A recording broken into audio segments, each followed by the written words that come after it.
Lucas gara la voiture devant la maison isolée, entourée de grands arbres et d'un étrange silence. Après des mois de chaos émotionnel, c'était ici que commençait le renouveau qu'il avait tant désiré. 40 ans de vie et une longue relation s'étaient défaits, et il avait besoin d'espace. De l'espace pour respirer, penser et essayer de se reconnecter avec lui-même. La maison, ancienne et d'apparence rustique, semblait être l'endroit idéal. Simple, loin de tout, sans souvenirs partagés.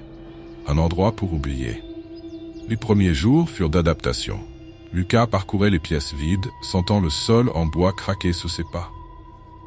Les murs, bien que vieillissants, exhalaient une étrange familiarité. Il n'avait apporté que l'essentiel.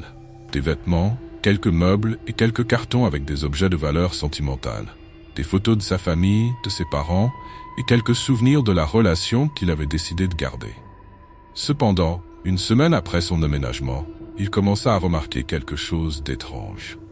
Au début, c'était de petits détails qu'il pensait avoir oubliés.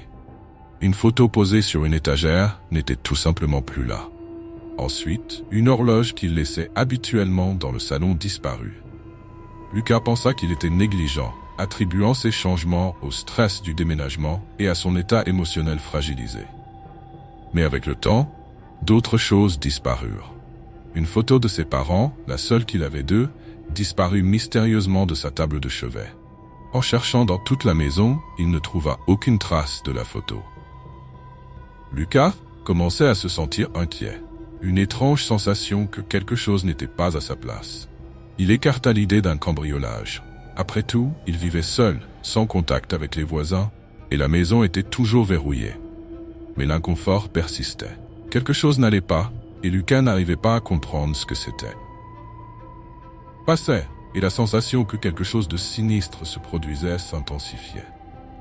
Lucas essayait de ne pas accorder trop d'importance à l'idée qu'il perdait des objets importants. Peut-être que cela n'était que le résultat de sa fatigue mentale. Cependant, la fréquence des disparitions devenait perturbante. Le phénomène ne se limitait plus aux objets physiques, et cela le déstabilisa encore davantage.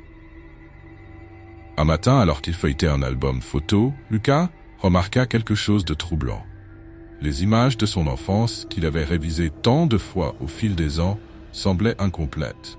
Sur une des pages où une photo de lui et de sa sœur avait toujours été, il ne restait que le décor. C'était comme s'il n'avait jamais été là. Confus, il tourna d'autres pages et constata que certaines photos étaient complètement blanches, comme si elles n'avaient jamais existé. Au début, il essaya de trouver une explication logique. Peut-être un problème avec le papier photographique, pensa-t-il. Mais la sensation que quelque chose se décomposait, se désintégrait autour de lui, devenait inéluctable. Lucas tenta de revisiter mentalement les souvenirs de ces moments, mais plus il essayait de se rappeler, plus ses souvenirs semblaient fragiles. C'était comme si son esprit même était effacé. Inquiet, il fouilla la maison à la recherche d'autres objets qui auraient disparu. À chaque coin de la maison, son anxiété grandissait. Il ne savait pas comment réagir. Perdait-il le contrôle? Ou bien quelque chose d'autre se passait-il ici? Cette nuit-là, Lucas se coucha agité, incapable d'ignorer cette impression que petit à petit, non seulement ses objets, mais aussi ses souvenirs disparaissaient. Les ombres de la maison semblaient absorber tout ce qui l'entourait, y compris sa propre identité. L'inquiétude de Lucas s'était transformée en paranoïa. Décidé à comprendre ce qui se passait, il commença à répertorier mentalement tout ce dont il se souvenait encore de sa vie. Assis à la table de la cuisine, il commença à écrire dans un carnet les noms des personnes qu'il connaissait, les dates d'événements importants et tout ce qui pouvait l'ancrer à la réalité. Cependant, en revenant quelques heures plus tard pour revoir ses notes, le carnet était vide. Les pages blanches, comme s'il n'avait jamais rien écrit. La panique s'empara de lui. Lucas attrapa son téléphone, déterminé à parler à sa sœur. Il avait besoin d'entendre une voix familière, quelqu'un qui pourrait confirmer qu'il existait, qu'il était encore connecté au monde. Après quelques sonneries, sa sœur répondit, mais la conversation fut brève et dévastatrice. « Qui est-ce » demanda sa sœur, sa voix chargée d'étrangeté. « C'est moi, Lucas, ton frère » répondit-il, la voix tremblante. Il y eut un silence de l'autre côté de la ligne. Désolé, vous devez faire erreur. Je n'ai pas de frère. Lucas resta figé. Il essaya d'insister, mais l'appel fut brusquement interrompu. Le désespoir s'intensifia. Il appela d'autres connaissances, des amis anciens, et chaque réponse était pire que la précédente. Personne ne savait qui il était. Il semblait que son existence était en train de disparaître, non seulement dans cette maison, mais aussi dans le monde réel. Déterminé à fuir, il sortit de la maison en courant et monta dans la voiture. Il conduisit dans des rues qu'il connaissait auparavant, mais à chaque virage, c'était comme si les rues changeaient, le ramenant toujours à la maison. Les rues autrefois familières devenaient des labyrinthes qui le retenaient prisonnier. Peu importe combien il essayait de s'éloigner, il se retrouvait toujours à la porte de la maison. Quand il réalisa qu'il n'y avait aucun moyen d'échapper à cette situation, Lucas tomba dans le désespoir. La maison absorbait sa vie, ses souvenirs, et il ne savait pas comment lutter contre cela. Ce n'était plus seulement l'isolement physique qui le hantait. Il était en train d'être effacé de la réalité. Désespéré et le cœur battant à tout rompre, Lucas décida d'affronter la vérité. La maison n'était pas seulement un refuge isolé, c'était un piège. Il devait comprendre ce qui se passait ici, avant d'être complètement oublié.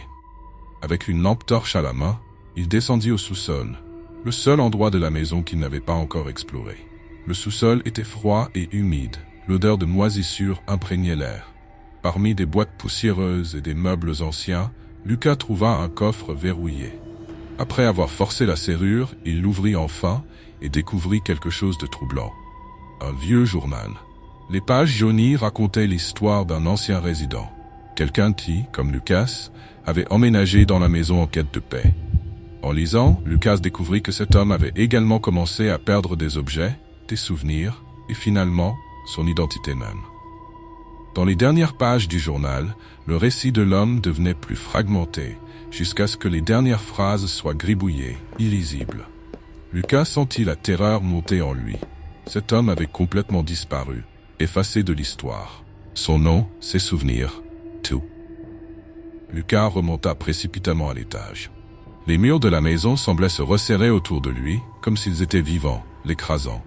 Il se regarda dans le miroir du couloir et, à son horreur, son reflet était estompé, presque translucide. Son propre visage disparaissait, comme s'il n'était déjà plus tout à fait réel. Essayant de s'accrocher à ce qui lui restait, Lucas commença à écrire frénétiquement des messages sur des papiers, sur les murs, partout, dans une tentative de laisser une trace de son existence. Il enregistra des vidéos, prit des photos, mais tout disparaissait dès que c'était créé, comme si la maison absorbait tout ce qu'il produisait. Le sentiment d'impuissance l'écrasait. Chaque tentative de se connecter au monde était effacée, comme si la maison avait décidé de le dévorer entièrement. Le temps pressait, et Lucas savait que bientôt il ne serait plus rien d'autre qu'une ombre. Lucas était au bord du gouffre. Ce qui restait de son identité était en train d'être dévoré, et la sensation de disparition était aussi étouffante que la maison elle-même que l'entourait. Il savait qu'il devait prendre une décision. Continuer à lutter contre l'inévitable ou accepter qu'il serait complètement oublié. Chaque minute qui passait affaiblissait son lien avec la réalité. Les souvenirs qu'il essayait désespérément de garder en vie s'échappaient comme du sable entre ses doigts. Se rappeler le visage de sa mère, les rires avec sa sœur, les moments marquants de sa vie, tout cela disparaissait progressivement. Lucas tentait désespérément de s'accrocher à quelque chose, n'importe quoi. Mais plus il s'efforçait, plus vite ses souvenirs se désintégraient. Dans un dernier acte de désespoir, il entra dans la salle de bain et se regarda dans le miroir.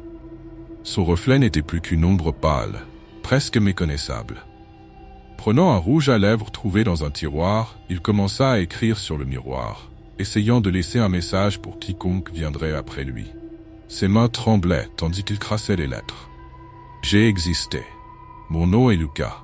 Ne laissez pas la maison vous effacer aussi. » Mais à peine eut-il terminé d'écrire que les mots commencèrent à disparaître.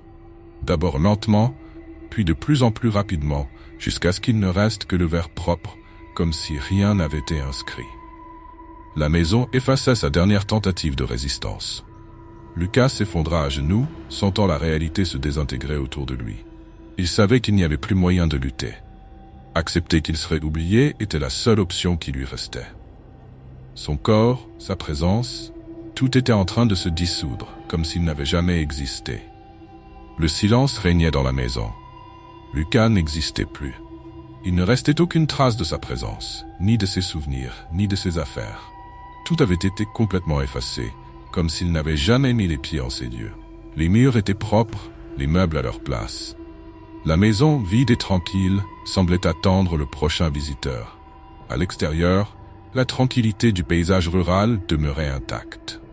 La maison restait debout, un refuge invitant pour quiconque cherchait paix et solitude. Mais personne ne savait ce dont elle était capable. Un nouveau visiteur arriva. Un homme, attiré par le prix abordable et l'emplacement isolé, gara sa voiture devant la maison. Il regarda l'édifice ancien, ressentant une étrange familiarité, comme s'il y était déjà venu. Après un soupir de soulagement, il entra, satisfait de ce qu'il voyait. En explorant les pièces, passant ses doigts sur les surfaces de bois vieilli, il ressentit une profonde sérénité. La maison, pour lui, semblait être l'endroit parfait pour recommencer sa vie. Il ne savait pas, cependant, que le cycle recommençait.